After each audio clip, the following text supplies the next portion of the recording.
On today's episode of the Film Breakdown Show, we are previewing the Giants, man. I think there's some things Cliff can get after in terms of personnel, dictating coverage. We talk about it on the show. And then who and what is Jaxson Dart and this Giants offense? We talk about that also. It all starts right now.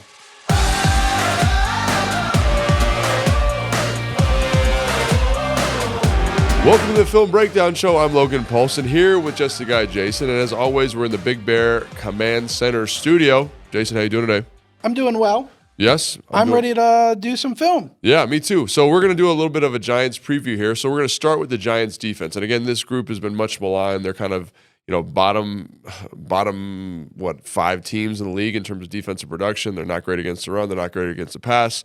And I think this is one of the reasons why. So we're going to start with this. They are in, to start this off, they're in quarters coverage. So that's 4 across the back. That means they're going to have 3 underneath defenders.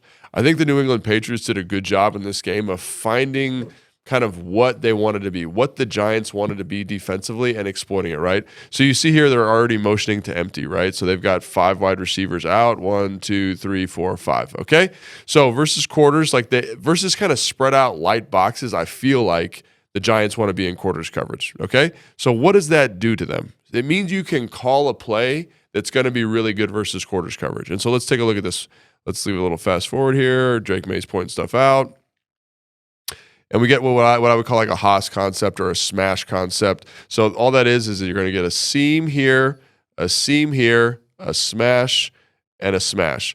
And so on paper, quarters coverage is really, really good versus this concept. However, when you're in empty, it's not good. So let's talk about why. So let's start up here up top. So this guy's got to run a seam.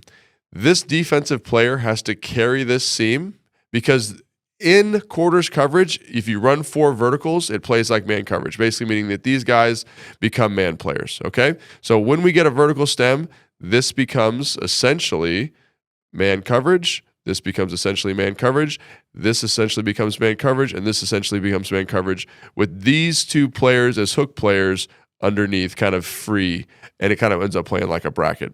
So just looking at this, right, I can get, because of how I formation this and because I know what coverage they're going to be in, I can get one of my better receiving players on a poor coverage player and just dominate this matchup.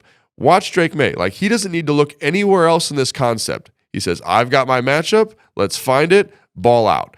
So one thing people have said to me is like, well, the rush hasn't been very good for the Giants. And I would say that's not exactly true. Like, this is a decent pressure here, but you're never going to actualize that pressure if the quarterback knows the coverage and if he knows where the ball should go. And I think that's what you're getting here with Drake May. Right down the pipe, ball out, didn't even have to wait for it.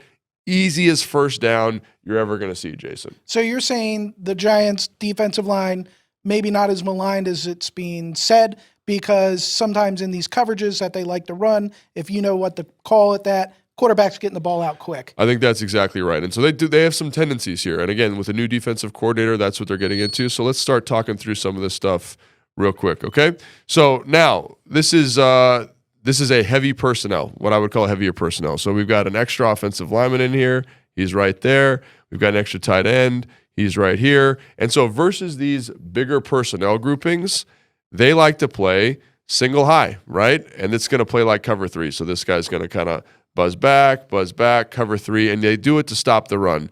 And they have had a hard time this year, in my opinion, stopping the run, and let's talk about why. So here we are. This is their base defense. They've got 3-4, so 3 defensive tackle type bodies.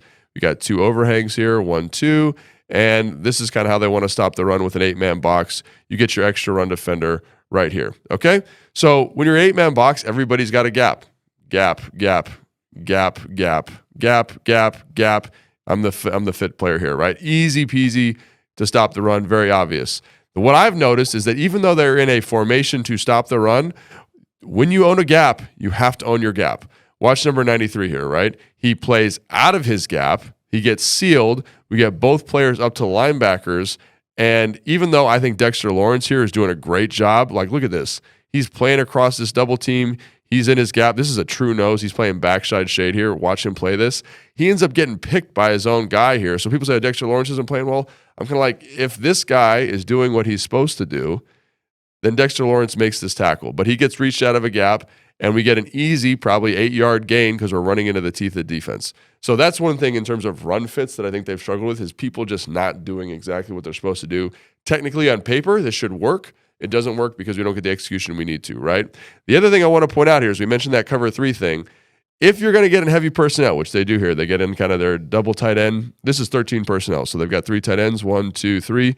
This guy might be a fullback. I don't know their personnel in New England that well, but they're in a heavy run formation. So what are we expecting them to do? I expect them to get into cover 3. So watch. I think this guy ends up buzzing down. This guy buzzes here, and we get into a cover 3 to a condensed set.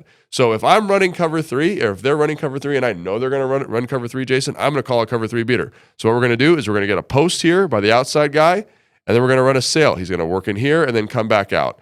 And just watch the coverage as it distributes here. So people say, hey, Logan, how do you know this is cover 3? I see 3 deep here, and I see 4 underneath. So 1, 2, 3, 4. This to me is cover 3. And what's a good route to beat cover 3 is this sail concept, because you put this player right here. Where's my graphic here? You put this hook player in a bind because you have someone to the flat, and you have someone to the corner, and you have someone on the post clearing it out, and you create a beautiful window for the quarterback. So much like in the quarters look versus empty, where you say, hey, they had a good quarters beater on, this is a hell of a cover 3 beater that they called here, and this is an easy throw for our guy Drake May. Like, Drake May's playing well, but this is a well-schemed, well-called play here. Great ball and a little opportunity to work there after the catch. So this is where I think if you're a quarterback and you're playing, and you're an offensive play caller, really, and you're playing against the Giants, you can dictate the coverage you want based on personnel and then exploit that. I think that's one of the reasons the defense is having a hard time. All right, so now let's talk about the Giants offense. And one of the things I think is they have a playmaker issue, Jason. And so what I'm talking about, so this is man coverage, right? Man coverage, and then someone's got the back. Probably this guy's got the back. Well, it doesn't matter. And so man coverage, you pick your best matchup. And the guy that's been their best matchup is number 84, Theo Johnson, in man-to-man situations. And again, apparently Jaxson Dart and him are like BFFs, and you can tell in terms of how they throw the football. I think Theo Johnson's a good football player. I don't think he should be your number 1 target in man situations, right? He does a good job here. This is a really good job. He's big, pushes up, creates space, works the corner. Jaxson Dart trusts it. You see the throw there. Boom. Great job completing that pass. The reason I put this on here is because look at the other points of separation here, right? They're in 12 personnel. Like, this guy's covered. This is the starting receiver. He's covered up. The other guy that I would point to as a good playmaker for them is Wan'Dale Robinson. And so these two guys really drive the offensive production for them. So in a man situation, if they need to throw, they need to play like low red zone, 3rd and short, it's Theo Johnson or Wan'Dale Robinson. So knowing that as Washington's defense, what are you trying to scheme up to make sure it doesn't get to Theo Johnson or Robinson, given their skill set? Who are you putting on Theo Johnson as a coverage? Are you just trying to blitz to get pressure home in time? Like, what's the matchup? Yeah. So I think what I'd say is, like, they haven't played a lot of man coverage, the Washington Commanders, the last couple of weeks. If you were, I think Will Harris would be a great matchup here on the tight end. I think that would be perfect, right? The slot player is a little bit different. Maybe Mikey Sanders still. You'd follow him around. But again, I think the man coverage element here is something we probably won't see. But just know that their playmakers are those two guys, and that's what they're trying to get out of this: is get the ball to those guys. The other thing I want to point out here is Wan'Dale Robinson is they like to do a little bit of boot action here. So, like, they're going to short motion. They're going to pin this guy. They're going to create an opportunity for Jaxson Dart to get to the perimeter, and they're just going to run a simple keeper and hit Wan'Dale Robinson. I think this shows a couple things. One, this is an easy throw for the quarterback, right? And this is, I think, who they want to be. They want to be a play action, kind of let him take his shots type of team. I think he struggles more in, like, true drop back opportunities. And again, like, here it is, Wan'Dale Robinson. This is man coverage. This guy's got him in man, this corner here, right? I think he's very, very sudden, and he's very, very good in these situations. And this route is just nice, right? I'm going to push vertical. I'm going to hold the DB, and then I can snap this off nice and flat, create the angle. And again, Jaxson Dart, I think, is incredibly talented, man. This throw is hard. For him to get up here, kind of square his hips, and then throw this football, this is a very, very challenging throw. And I think you see the arm talent here. When the receiver's open, he can get this ball out here in a nice way, right? So how are we defending this? Because it looks like, is that the safety that's at the 50-yard line right now for Denver that drops down. It looks like he's playing the run for the boot, which opens up that window. Because the corner, you don't want him to take the outside, right? Because you're trying to protect that sideline. So what they're doing here is they're in a this is a what I would call a like zero look. They're bringing a cross dog here. So cross dog, let me get this lined up. Cross dog by this guy here. They're bringing 6 rushers. You count them out. 1, 2, 3, 4, 5. I think there's a 6th guy. There is 6.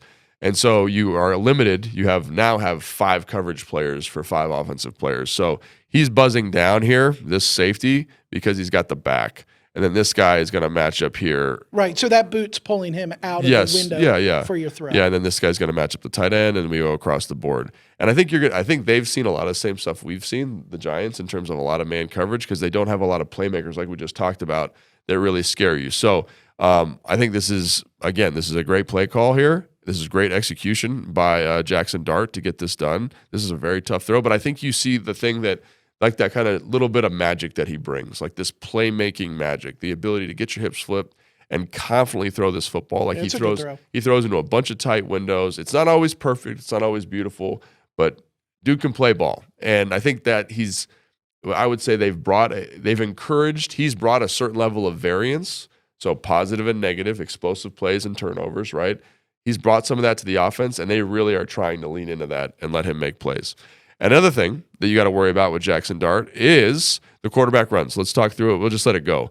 He's much more athletic than I thought he was, and there are many more shades of Josh Allen than I thought he had initially, and he is a physical, big athlete. And so think about this, man. I think this is a 3rd and 10 call here, right?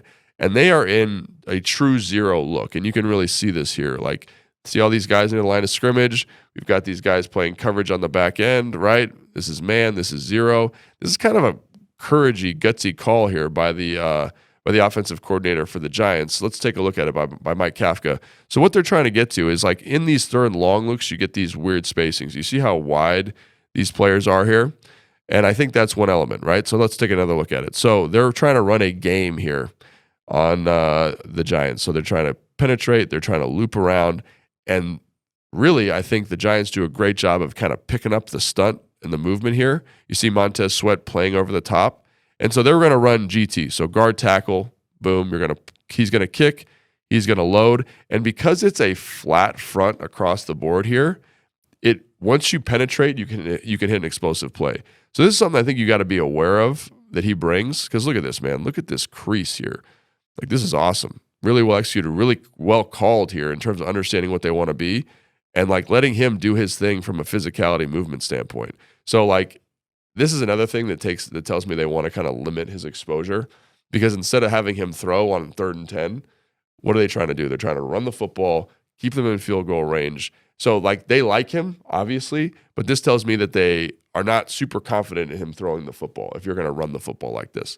So I think it shows a couple things. You see the talent on the keeper. You see the playmakers that they've got to deal with, Theo Johnson, Wan'Dale Robinson. Also, you see the game-breaking ability that he does bring, but I think you can see that they're not all the way there yet in terms of, like, giving him the keys to the car.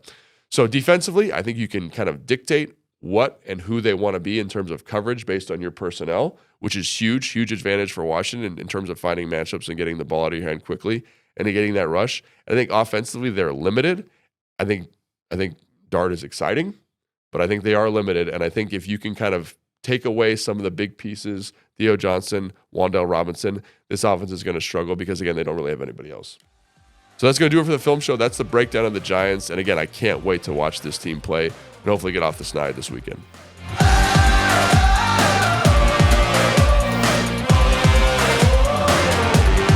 This show was filmed at the Big Bear AI Command Center studio. Big Bear AI offers mission-ready AI for a rapidly evolving world, proudly protecting the Washington Commanders and its fans.